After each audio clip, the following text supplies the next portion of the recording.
오늘 우리에게 주시는 하나님의 말씀은 에레미야서 26장 1절에서 9절까지의 말씀입니다. 에레미야서 26장 1절에서 9절까지의 말씀을 교독하시고 마지막 절은 함께 합독하시도록 하겠습니다. 유다의 왕 요시야의 아들 여호야김이 다스리기 시작한 때에 여호와께로부터 이 말씀이 임하여 이르시되, 여호와께서 이와 같이 말씀하시니라. 너는 여호와의 성전뜰에 서서 유다 모든 성읍에서 여호와의 성전에 와서 예비하는 자에게 내가 내게 명령하여 이르게 한 모든 말을 전하되 한마디도 감하지 말라. 그들이 듣고 혹시 각각 그 악한 길에서 돌아오리라. 그리하면 내가 그들의 악행으로 말미암아 그들에게 재앙을 내리려 하던 뜻을 돌이키리라. 너는 그들에게 이와 같이 이르라. 여호와의 말씀에 너희가 나를 순종하지 아니하며 내가 너희 앞에 둔 내 율법을 행하지 아니하며 내가 너희에게 나의 종 선지자들을 꾸준히 보내 그들의 말을 순종하라 하였으나 너희는 순종하지 아니하였느니라. 내가 이 성전을 실로같이 되게 하고 이 성을 세계 모든 민족의 저주거리가 되게 하리라 하셨느니라. 에레미야가 여호와의 성전에서 이 말을 하며 제사장들과 선지자들과 모든 백성들이 듣더라. 에레미야가 여호와께서 명령하신 말씀을 모든 백성에게 전하기를 마침에 제사장들과 선지자들과 모든 백성이 그를 붙잡고 이르되 내가 반드시 죽어야 하리라. 다 같이요. 어찌하여 내가 여호와의 이름을 의지하고 애언하여 이르기를 이 성전이 실로같이 되겠고 이 성이 황폐하여 줌이 없으리라 하느냐 하며 그 모든 백성이 여호와의 성전에서 에레미야를 향하여 모여드니라. 아멘. 할렐루야. 오늘도 우리 예배 가운데 함께 하신 주님을 찬양합니다. 그리고 새벽을 깨워 기도의 향연으로 나오신 모든 성도님들께 하나님의 은혜와 평강이 함께 하시길 기원드립니다.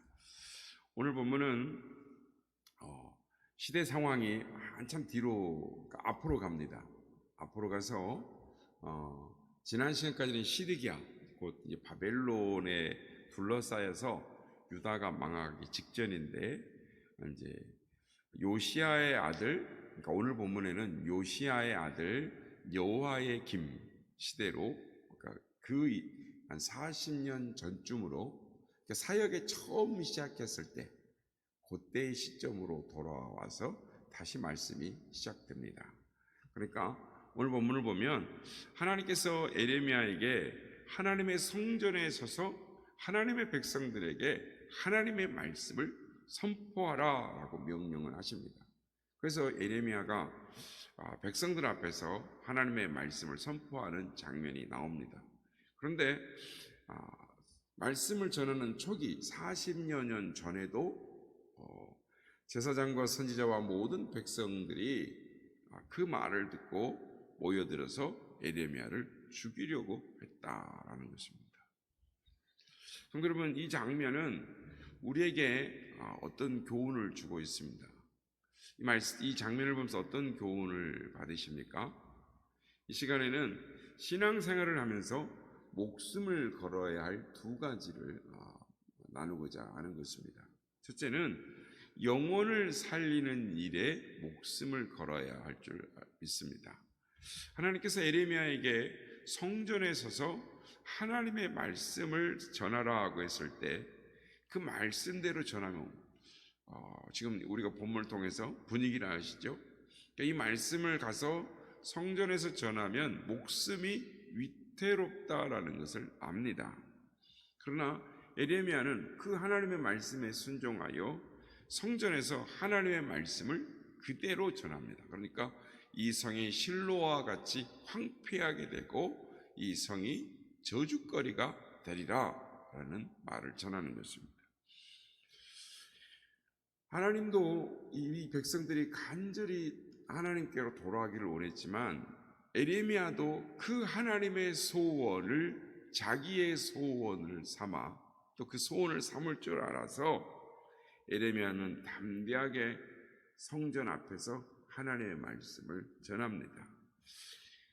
에레미야는 영혼을 옳은 대로 돌아오게 하라는 하나님의 말씀, 그 영혼들을 사랑하는 마음을, 유다 백성들을 사랑하는 마음을 가지고 열심을 냈습니다. 죽을 각오를 하고 하나님의 말씀을 전한 것이죠.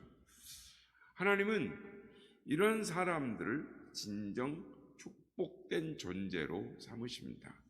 다니엘서 12장 3절에 보면 이런 말씀이 있습니다. 많은 사람을 옳은 대로 돌아오게 한 자는 별과 같이 영원토록 빛나리라.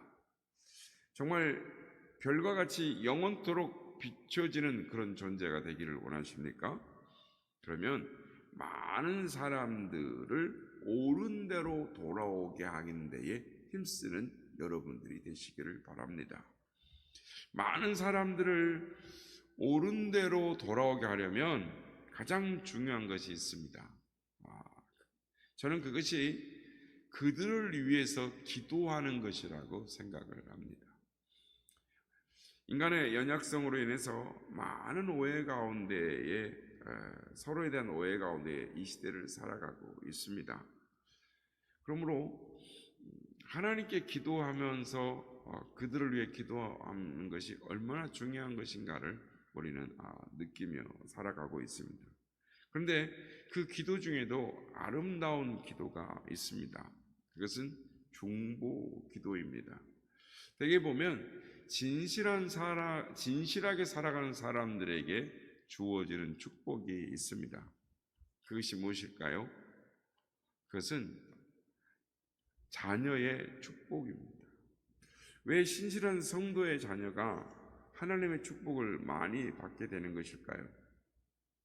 저는 그 문제에 대해서 하나의 결론을 내리게 되었습니다. 그것은 신실한 성도가 자기의 자녀들을 위해서 기도를 많이 했다기보다는 다른 사람들, 그러니까 신실한 성도가 다른 사람들을 위해서 많이 기도했기 때문이다라고 생각합니다. 그러니까 조용한 이 중보 기도는 정말 아름다운 기도이고 하나님이 평가하시는 기도이기 때문입니다.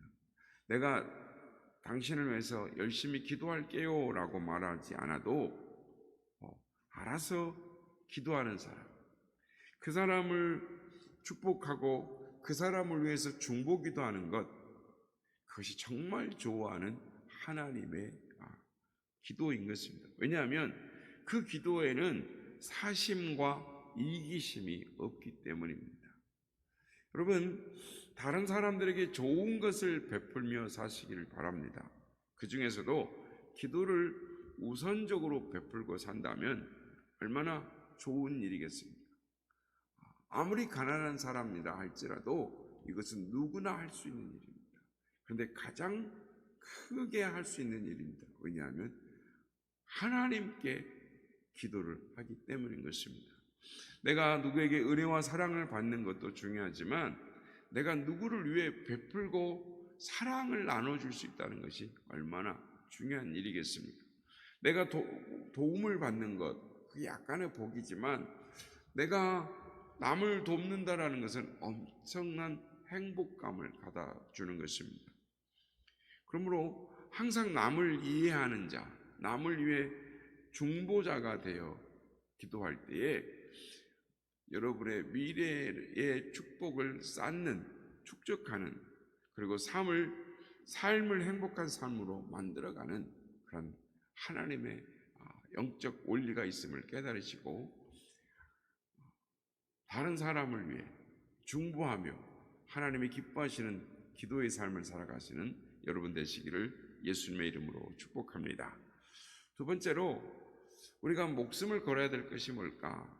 말씀 중심적 삶에 목숨을 걸 줄을 알아야 합니다.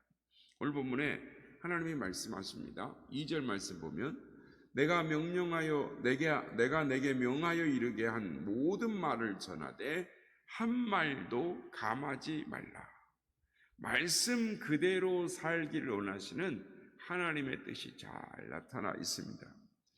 그러나 우리는 가끔 하나님의 말씀을 감하려는 모습이 우리에게 있습니다. 저도 가끔 이런 딜레마로 고민할 때가 많이 있습니다.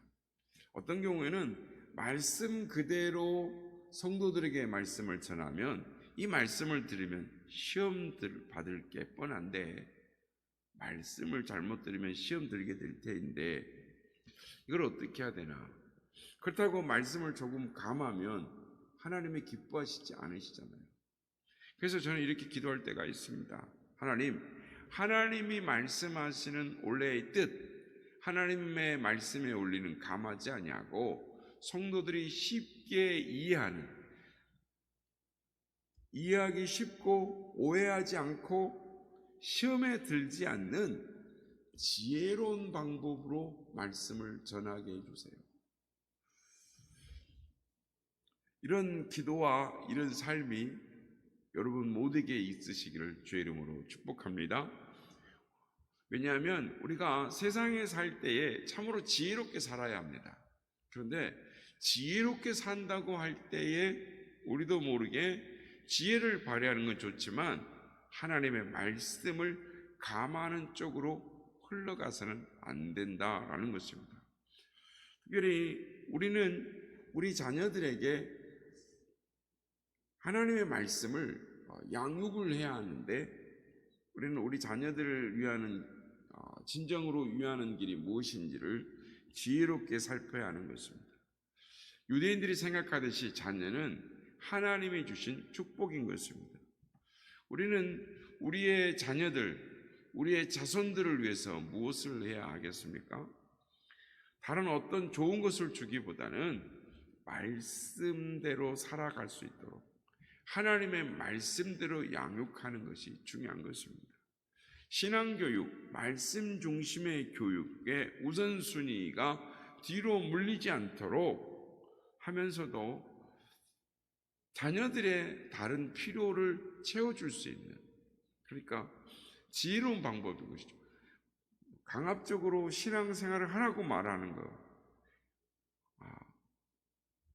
주입식 교육처럼 이렇게 저렇게 라고 훈계조로 이야기를 하면 그들이 신앙적으로 말씀 중에 돌아서지 않습니다. 그러나 그들의 삶의 필요를, 그들의 마음을 어루만지는, 그래서 또 하나님께로 돌이킬 수밖에 없는 인생의 교훈을, 부모의 삶의 이 가치관을 그들에게 지혜로운 방법으로 그들의 필요를 채우는 길로 인도하는 그런 지혜로운 부모가 되어야 한다라는 것입니다. 말씀 중심적인 삶을 이 우선순위를 바꾸지 않으면서도, 그래서 하나님께 이 자녀들을 하나님 앞에 바른 길로 인도해 달라고 기도할 수 있는 우리가 되어야 하는 것입니다. 성도 여러분, 생활의 삶에 있어서, 자녀들을 교육함에 있어서 하나님은 하나님의 말씀이 감해지지 않기를 우리에게 원하고 계십니다. 그렇다면 어떻게 살아야 하겠습니까? 하나님의 말씀대로 살려고 할 때 율법적으로 살면 오히려 자녀들이, 이웃들이 마음을 닫아버립니다. 마음이 멀어져 버리는 것이죠. 말 한마디를 해도 따뜻하게 하고 부드럽게 하고, 또한 하나님이 사랑으로 말을 해야 되는데, 지혜롭게 해야 되는데, 그렇지 못하면 되려 역효과가 나는 것입니다. 그러므로 우리는 하나님께 지혜를 구해야 되는 것입니다. 기도해야 하는 것입니다. 그래서 하나님께서 가르쳐주신 방법으로, 하나님이 열어주신 길로 나아가는 우리가 되어야 될 줄로 믿습니다. 그러므로 말씀을 감하지 않으면서 자녀와 남편과 또 아내와 이웃의 절실한 삶의 필요에 충분히 응할 수 있는 그런 방법으로 나아갈 수 있도록 하나님 앞에 기도를 해야 됩니다. 정말 기도하면 될까? 됩니다. 반드시 하나님의 그 방법과 길을 열어주심을 믿고 하나님 앞에 기도할 수 있는 여러분들이 되시길 바랍니다. 여러분, 말씀 중심의 삶, 말씀 우선순위의 삶을 살려면 가장 중요한 것은 하나님 앞에 기도하는 삶을 살아야 하는 것입니다. 하나님의 말씀을 감화하지 않고 동시에 그 말씀을 생활에 적용하면서 지혜롭게 적용할 수 있게 해달라고 하나님 앞에 기도하시는 여러분 되시길 예수님의 이름으로 축복합니다. 그래서 하나님이 주신 지혜를 따라서 말씀의 중심을 따라 살아갈 때 하나님의 은혜도 지속되고 우리의 삶도 윤택해지는 그런 하나님의 축복의 삶을 살아갔으는 이런 축복이 임하시는 우리 선한 이웃의 모든 지체들이 다 되시기를 예수님의 이름으로 축복합니다.